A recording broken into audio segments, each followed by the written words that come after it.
I mean, I guess because I talk about American culture a lot, I come with a degree of anticipation. But it was a torrential rainstorm in Los Angeles. I'm aware that like you've moved out of there, that a lot of significant people in the space that I work in have moved out of there. And there was a feeling of uncanniness and eeriness. Some of the familiar sites for homelessness have been cleansed as if by Travis Bickle's rain. You know, it's sort of like just... Really? They've moved homeless people away? For example, Gower Street. The Gower Street Bridge, there would always be sort of like a little tented community there. That seems to have been moved along, and maybe a perfect metaphor for that problem, you know, moving them rather than... You feel like those homeless people are still somewhere rather than that problem has found a resolution. No one really has a tangible resolution. I haven't heard one resolution that's like, okay, that we could put our fingers on, that's real. Do you know that in our country, during the pandemic, in London especially, but also in other cities, they temporarily housed homeless people as one of the pandemic measures? Like, we can't have people on the streets, they'll cough on someone, put them all in hotels, put them in hostels. They solved it, and then when they reached the point where they were happy that the pandemic that had levelled out, they kicked them all back out again. Right, that's it. We're not worried anymore. Get back out there. I wonder why they did that. Do you think it was just too much time and effort to manage those people? Like they're shooting up in the hotels and causing ruckus and... Well, I wonder what was the reason for like putting them back on the street, because it seemed like if they solved that, like they should be like, oh, well, you know, let's just keep dedicating these resources to keep these people housed. I feel like that the anomaly was the housing rather than the ejecting. I feel like that they... When it was convenient and suitable, they could find a solution to homelessness that was an economic one. And then when it wasn't necessary anymore, they just pulled the rug out from under it. But I'm sure, that comes with complexity. When I was first working in media, when I was still a using drug addict myself, I did these things that I considered to be like psychological jackass. You know, that was a big show at that time, those amazing guys doing those incredible stunts.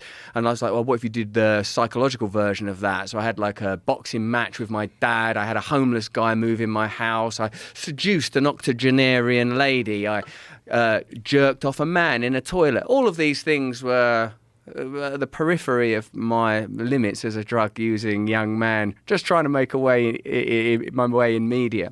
When I had that homeless guy come live in my house with me, James was his name, God rest his soul, it was interesting to encounter that there's a reason. Of course, I fully accept and appreciate that could happen to any of us, that any of us with a few wrong choices could end up destitute and lost without the kind of support and good fortune I've had in various areas in my life. I'm sure it could have happened to me. Of course it could have. But there was a sort of like a gravity pulling him back out into the street. There was a gravity pulling it. It was like he couldn't deal with being in a house. Admittedly, these were not organic conditions. There was like cameras around and stuff. It was not a high budget production. It was really lo-fi stuff on a lo-fi digital channel. But being around that guy, he was like a heroin user. I was using heroin with him at that time. The sort of peak of the show was when I got into. We had a bath together. That was like I thought, what's the most intimate thing you could do with a person to sort of overcome the idea that homeless people are somehow dirty or different or like they should be excluded from society. So I had a bath with this guy. This stuff's still online somewhere, I presume. And, it pushed both of us to our limit. In the end, James decided that he preferred homelessness to bathing with you? That's right. He made his choices. In the end, we just got a taxi to nowhere. Just got a taxi for him and just let him out anywhere. He'll make his own way in the world. Yeah, so of course, that problem of vagrancy and destitution, it's a difficult one to tackle. It makes me think that the culture is laid upon the planet. Like all culture, all civilization is laid upon the planet, laid upon Gaia, laid upon the earth. Like, when you have people on here like Graham Hancock and Randall Carlson that talk about like the potential for like these seismic events and cataclysmic events that have reset civilization, it makes you recognize that all of our reference points other than biological and cosmological are cultural reference points and therefore temporal.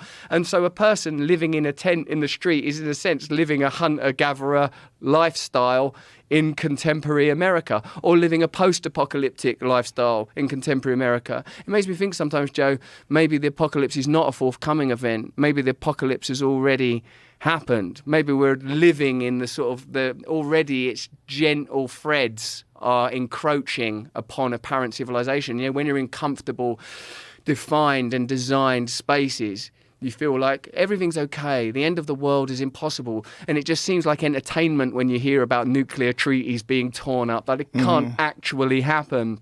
But of course it can. It's so temporal. It's happened forever.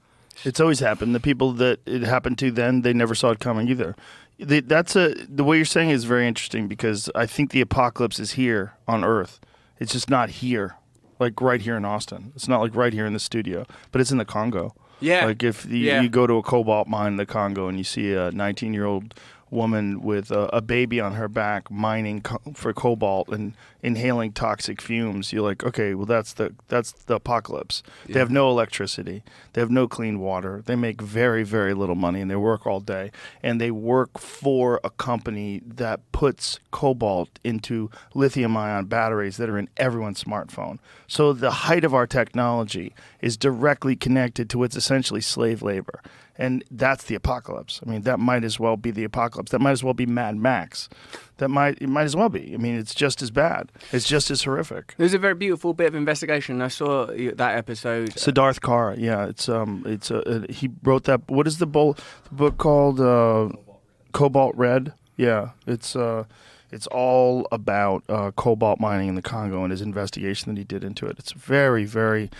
It's inspiring that a person is that selfless and can make that sort of a commitment and risk their life and go to a very dangerous place and expose this, because he's a real journalist, like a real boots on the ground journalist that wants to show the world some things that are being hidden from them, because the people that are making enormous amounts of money from this that could fix it don't want to. They want to profit off of it at the exact level they're profiting off of it now, which means, paying people a couple cents an hour or whatever they pay them. It's horrific.